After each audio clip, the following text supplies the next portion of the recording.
Hey everyone, I want to talk about OCD plateaus and what to expect when you're going throughout the recovery journey and how it can come back in a wave and hit you at 100 miles an hour, especially after you've been feeling good, and why this is all part of the process. It's the same process that people go through when they're recovering from serious drug addictions and Narcotics Anonymous. It's the same process that people go through when they're withdrawing from alcoholism.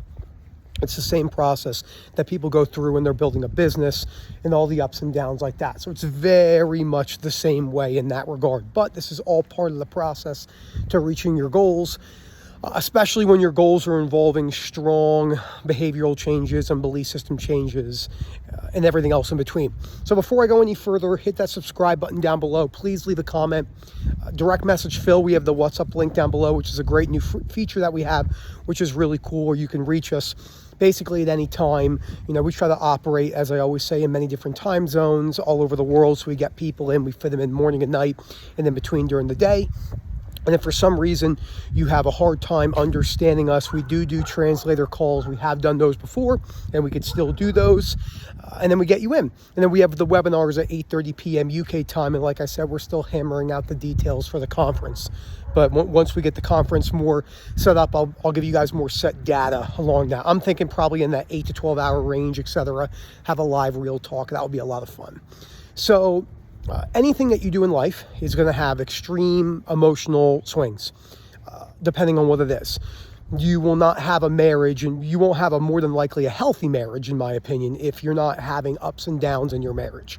Because if something is always good at all times, there's probably someone that's really pandering to either people pleasing, or they're pandering to not, speaking up, which is people pleasing, etc. So it's just a little bit more uncommon for really strong, healthy relationships where there's no disagreements whatsoever. Doesn't mean there can't be screaming at one another, but there's lots of plateaus where you have to push yourself to really substantiate good behavioral patterns in a relationship, whether that's date night, sitting down, talking to one another, all the other things that are in between with that. And OCD recovery is no different. And I look at OCD recovery like a business. And I don't mean the business of helping people. I mean, I look at it like a business. It needs to be catered towards. It needs awareness. It has problem-solving skills that need to be done, and not problem-solving in the way to where you're like, I have to solve this right now. In the OCD metaphorical sense, I'm saying you're going to have to look at your belief systems and read a lot. And some of your best days will be followed by your worst days, and vice versa. And that will have to be brought along for the ride. So that's a super important thing. Now, some of the biggest plateaus or roadblocks that you're going to come across are right after times where you've done really, really well. And that's something that I experienced many, many times. So that I would experience either good moments or good days, or primarily good moments and good days, followed by extreme emotional swings because of things happening to me in my life. And that could be anything. That could be something going on with work. It could be something in my relationship. It could be something in my family, maybe, again, like losing my father, etc., or going to an event and seeing people. But the overall reality is you can't avoid those things. You can, but your OCD will extremely latch on to those moments because they're moments of really, really large potential emotional disturbances. So weddings, funerals, birth of your children, moving in, losing money, gaining large amounts of money can go the either way too. People can become hyper fixated on that, and that can become a problem. So these are all easy areas for you to hit new plateaus because you've been doing good. And I've gotten so good at just allowing people to figure things out on their own while helping them on advice on the calls. And this doesn't happen to everyone, but most people, let's say 9 months in or a year in, and they say something along the lines of, I'm really, really good. I'm basically recovered, and I don't need any more help. And I don't actually give any recommendations on that anymore. I just say, well, I'm always here if you want to reach back out. let's say their pack comes to an end and they've done maybe 2 or 3 packs over the first year. Maybe they've done 10 sessions, maybe 20. It all depends. I would say most people that come in probably do around 10 to 15, 20 sessions in their first year. I would say, yeah, probably about that. And it requires a lot of upfront effort, like getting anything off the ground, getting a nice oiled machine moving, using it in that kind of sense. And then they kind of go on their way. And then some people are really good at figuring things out on their own. And then some people are not so good at figuring things out on their own. And things come crashing back down. But what tends to happen is, because we're so focused on breaking down the plateau of the main things that we came in for, which would be, let's say, relationship OCD, or maybe you're coming in for existential OCD, which is sensory motor, and then you break down those plateaus, and then another form of OCD just takes up along the way. Good morning. How are you? Good. And that's how disorder operates. Because you rarely meet someone on the OCD journey where they come in with one particular theme, and then let's say they get over that theme and they're never bothered again. Usually that theme takes the forefront of the mind, and then things come crashing down again. Or I hear this a lot. I didn't think I struggled with anger. I see that a lot right now. People I'm working with over a year. And I'm realizing just how much my anger was. Or someone says, I was one of the worst cases that you saw. And then a year goes by and they have a really strong emotional experience in their life. And it makes it very easy for OCD to latch onto those things, etc. But, the best thing you can do from that is to fail well. And I got that from Ray Dalio. And I try my best to use that in my life. And failing well means when you do go through a plateau, okay? And when you go through a new plateau, the best thing for you to do is to try to take that plateau with grace and learn from it. And realize that everything you're doing in your life is to benefit you. It's a very selfish thing, but it's the truth. You're not recovering from OCD to help anyone else. You're doing it to stop you from harming yourself or being in a state of depression and chronic anxiety. OCD recovery in and of itself is a selfless action, which is fine. Drinking water is an act of selfishness. You're doing it to keep yourself alive. You wouldn't say, I want to be selfless, so I'm not going to drink any water and I'm just going to die. It doesn't even make sense. So that's what OCD recovery is all about. It's actions of behavioral and perspective changes for the self. And if that benefits or inspires other people around you, then that's a good thing. So, and that's kind of how I live my life. So in all the plateaus that I've come across, every single one that seemed harder than the next was all caused by very faulty belief systems that I held. And I handled them usually with extreme anger or rage, etc., etc. So I tried my best to learn from those as best as I could. And that's really all you can do. But it's so important to expect those plateaus to happen, because they're definitely going to happen. And they happen to all of us. They happen to me hundreds of times. They happen to everyone I've worked with hundreds of times. Each plateau feels worse than the next. But when you actually break down what we need to do to get better, we actually have to just lean into those plateaus as best as we can. Now, what are some signs that you might be at a plateau? This is a common question that I get asked. How do I know if I'm plateauing, or how do I know if I'm coasting? Because coasting can be synonymous with plateauing. The first thing to know is there is no set hard ground rules about, here's a sheet and these are 10 ways to know, bullet pointed, that you're coasting or not, or that you're plateauing. Those things don't exist. But what does exist is taking reflections, daily reflections, whether you enjoy journaling in a non-compulsive manner, which I do, whether you enjoy doing it in the shower, walking like I am right now. Just got back from sea level, which is fun. Usually if I'm at sea level for about 5 days and I come back to where I live, which is about 6,500 feet, I can feel it the first couple days for sure. More so than I normally do, since I was literally on the water. So elevation 0. Elevation 0 to 6,500. And again, there's no direct timeline or guideline on what those are, but they do look a little bit like this. You have noticed a slippage in your emotional, what word do I want to use here? Not capabilities. You've noticed a switch in how you're handling daily occurrences.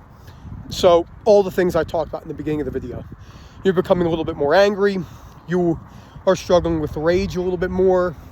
you have a little bit more depression and sadness, you have a little bit more anxiety, etc. It's not always a number one sign, but it is a really good sign to say that maybe there's a little bit more work to be done.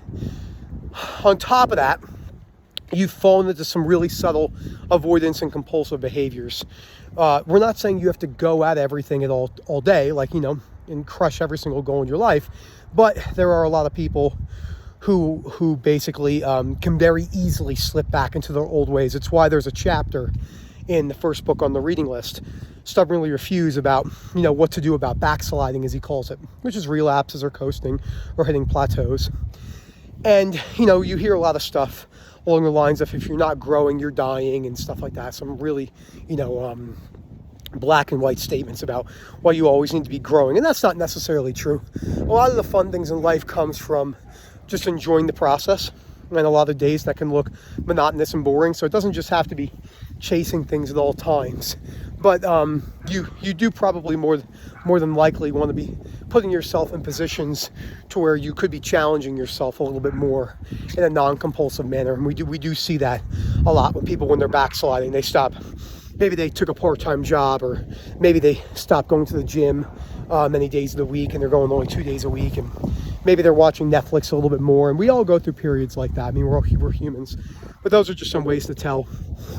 Another way to tell is you haven't actually thought about your beliefs in a while. This is one that really affected me for a really long time. I would say I had about a year where I did really well, and I didn't think about my belief systems really at all. Maybe it wasn't a full year, but it was around that time frame. And I was in a really good spot. I had no chronic emotional disturbance. I didn't think I had any behaviors, but when I look back, they were quite subtle. So I still had some things I was doing. And then what happened was I had to start thinking about my belief systems again. And I didn't have to go crazy with it. I didn't have to say, I'm going to sit down for 3 hours a day and look at my beliefs.